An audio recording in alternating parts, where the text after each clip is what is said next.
Mr. President, it is an honor for us to host you at the Cisco campus and in Silicon Valley. Governor, it's also great that you came back. You've been here many times to Cisco. And I want to thank all of the public and private. This is going to be an interesting discussion, I hope, for you, because it's going to talk about how America intends to shape our future and not fear the future. That's what we're really here to talk about. I also am honored to be here with the governor. I cannot thank you enough for coming, Arnold. It's really thoughtful of you to be here. He is really an interesting man, a person. He didn't have to run for office, but chose to do so. And I admire that in you. I admire somebody who doesn't always take the comfortable way in life. And people have got to understand that if we don't educate our children in math and science, jobs are going to go to other countries. It's as simple as that. The jobs of the 21st century are going to require a skill level much different from when you and I got out of college. You did get out of college, yeah. Welcome. Why don't you share with us some of your thoughts about what you're doing here? Well, thank you, Mr. President. First of all, I want to say congratulations on really paying attention to the competitiveness initiative. I like that. Final person. We're saving probably the best for the last. Wouldn't you say, Arash? Absolutely. Thank you, Mr. President. That's right. You are a student. Yes. Where? I'm a computer engineering student at San Jose State University. I'm also minoring in mathematics as well as film acting. Interesting. So, yes, I got the strategy.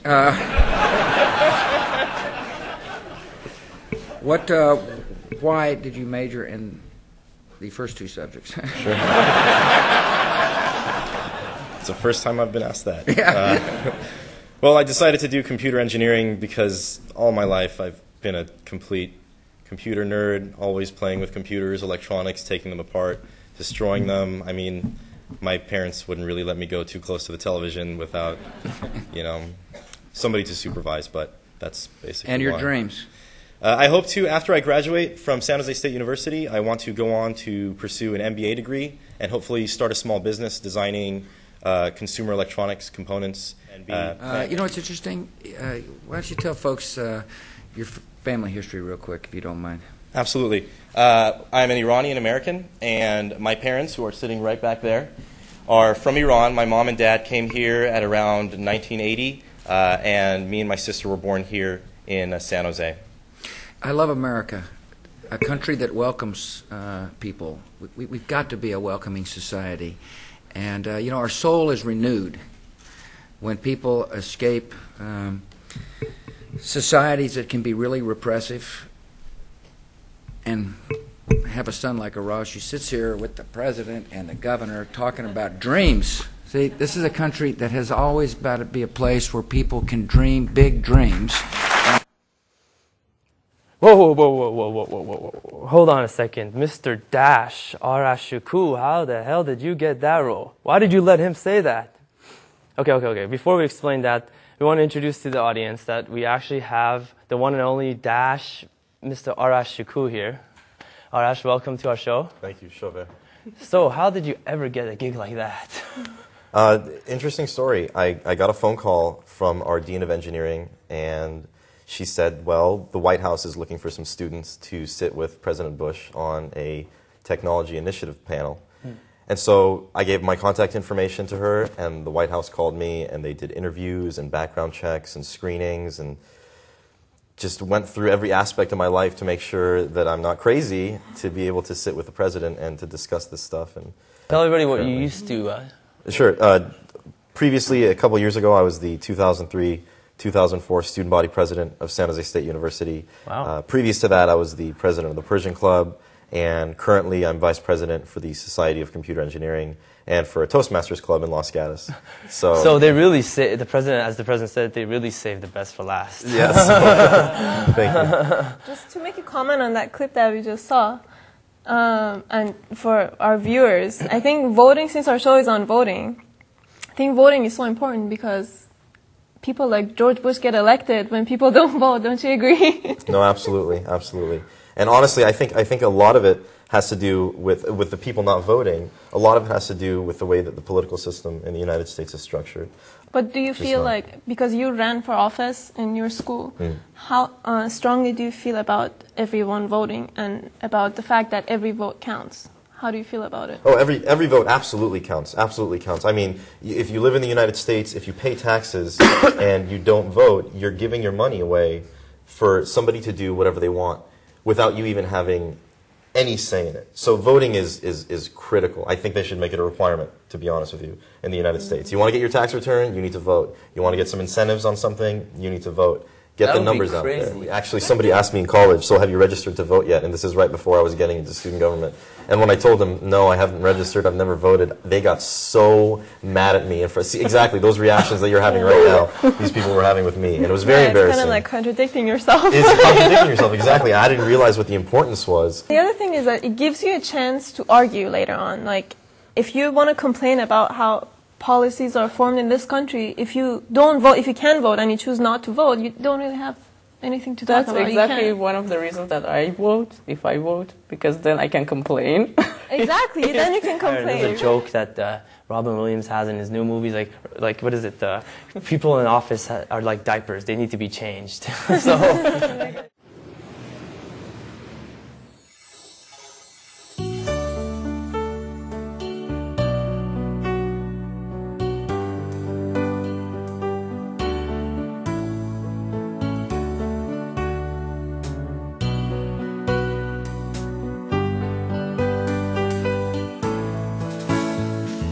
Hello everybody from Iranican Arash. We're here at the Sinji Chavez event, the vice chair of San Jose trying to run for mayor. And we have a youngin here. What's your name? Sanaz. Hi Sanaz.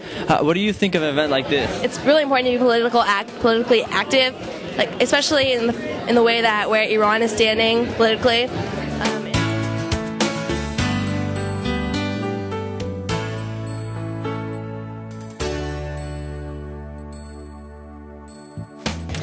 We are here with the singer Rashid. How are you, sir?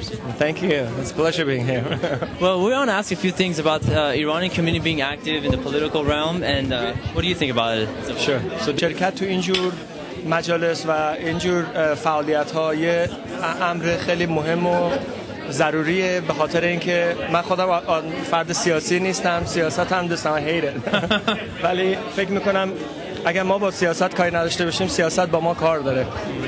چون ما اینجا زندگی میکنیم، بچه‌های ما اینجا دارن بزرگ میشن، هموطنان ما اینجا به هر حال آیندهشون داره هی طولانی‌تر میشه، بهتره که تو این فعالیت‌ها دخالت داشته باشن و بتونن یه تاثیر مثبتی توی روند کارهای سیاسی اجتماعی این کشور داشته باشن. به خاطر اینکه با هم اون اتحادمون کمتره، صدای ما به اون قدرتی که باید به گوش مراجع بالاتر، به گوش افراد دیگه نمیرسه.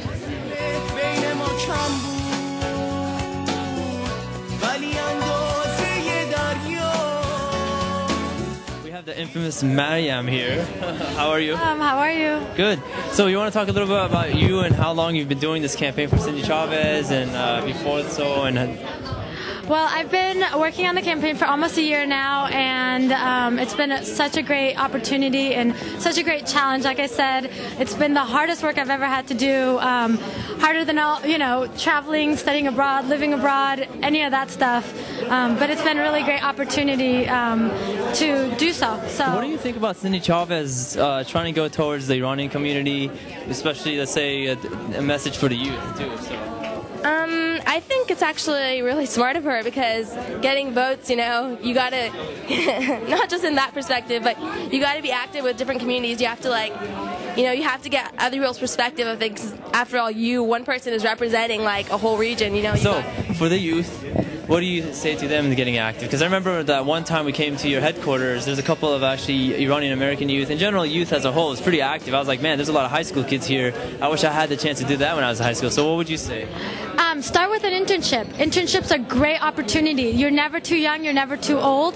People love volunteers. We treat our volunteers better than we treat our staff at our campaign. So any chance you get to work on a campaign or at an office, just gain as much experience as you can. You never know what doors open for you. Working at this campaign, I've had an opportunity to meet amazing people. This has been just a great opportunity for me, and I just would want to encourage every Iranian person to take notice of their local level, their backyard. You know, it's not about international politics alone. It's about connecting with our electeds here, because these people make decisions for us in our own neighborhoods. These people make decisions for us at the Capitol, and these people make decisions for us internationally. And if we want to make change, if we want people to move beyond the lazy stereotypes, we need to work for that. We need to give our time and get to know who's running for council member, get to know who's running for judge, and get to know who's running for supervisors and so forth. So I just would say, just get involved and get to know who your community leaders are and work with them. Get to know Mariam.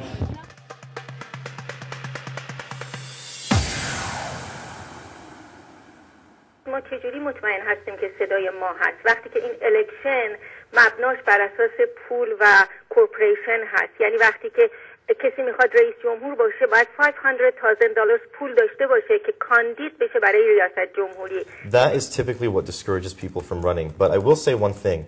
One of the benefits of having a 2- or 3-party system in the United States is that when you get sponsored by the Democratic Party or you get sponsored by the Republican Party, you're basically given their network of fundraising, you're given their network of support. So if you are an electable person, if you're running for office and you're electable, they like you, you don't have a poor history background, they will finance your campaign. They will raise that $500,000, $10 million in order to do so.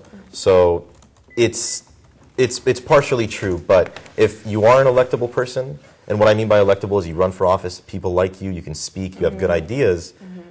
For example, the Democratic Party will pick you up, they will have fundraisers for you, they will have sponsorships for you, and that's where the $10 million comes from. دیگه در مورد دوستمون آرش و که پیش پرزیدنت بودن، من دلم میخواد نکست تایم اگر هر کدوم از ماها اپورتونیتی پیش آوردیم وقتی پیش بوش میشینیم اینو بهش منشن کنیم. ما هیچ بدهی به دولت آمریکا نداریم. دولت آمریکا با رفتن در کشورها و کشتاری که میکنه تمام ساینتیست‌ها و تمام اینتلیجنت پیپل رو فراری میده از کشورها. ببینید ما 50 سال پیش اگر کو نکرده بود در کشور ما امریکا، ما هیچ کدوم ما میتونست ایران لند آف اپورتونیتی باشه. همینطور که عراق الان تمام ساینتیستاش فرار کردن. She's absolutely right. Most of the comments and the questions that were put together for that forum were prepared behind the scenes, and the president actually asked me specifically, would it be okay if I announced this to the audience? And he didn't know, however, the specifics of when me and my family came here to the United States. We actually came here to study at university, and this was well before the revolution occurred in Iran. You mean your parents? My parents. So his comments were incorrect, and they were premature, so I'm not really surprised. But after the forum happened, when we were taking pictures, my parents actually went to the president and told him, you know, my dad specifically, Professor Shokouh, she said to him, you know what, Mr. President, I just want to remind you that after 9/11 occurred, Iranians were the first country in the Middle East to express sympathy towards the victims of the 9/11 attacks. So please keep in mind that they support you in Iran, in the Middle East. And this was around the time when there were talks about attacking Iran because of the nuclear program, but the president told him, yeah, absolutely, you know, we support the Iranian people. And my dad told him, before you decide to do something hostile to Iran, please keep in mind, if you attack, they're going to rally around the government and it's going to be completely anti-American. But they do support the West. They support Americans. They support the people. So don't make a mistake of attacking Iran and having that support turn around. Wow. So when it wasn't appropriate... High five for ours then. Yeah, seriously.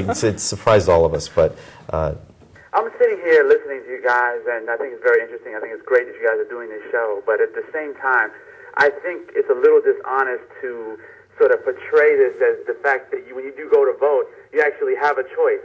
If you look at the platforms of most Democratic and Republican candidates in any district, in any state, in any city, they're virtually the same. And there's one simple reason for that. They receive their money from the same sources. if you have two candidates that are being funded by the same people, who wins? The major companies and the major lobbyists who fund these candidates. The country has been locked down into a two-party system. It's very, very difficult for anybody from an independent or libertarian or Green Party to be elected to office nowadays. And it all has to do not just necessarily with people that don't care to vote, it has to do with how much of a stranglehold the political system has on gerrymandering. For example, as I mentioned earlier, these districts have been reshaped so tightly to guarantee a Republican or a Democrat win that it makes it impossible for anybody else to come in and get elected to office. And it's quite unfortunate. We're here with Congressman Mike Honda. What do you think of a community coming together and actually getting very politically involved that they haven't been before? It's critical. For a community to be involved in a political process is critical. Many of us come from countries where politics is a difficult thing, or it's even scary, or it can be even deadly. But in this country, it's deadly if you don't participate. And the expectation is that people become encouraged to take part, to participate, to disagree. This country was based upon a disagreement and explaining yourself, and also criticizing government.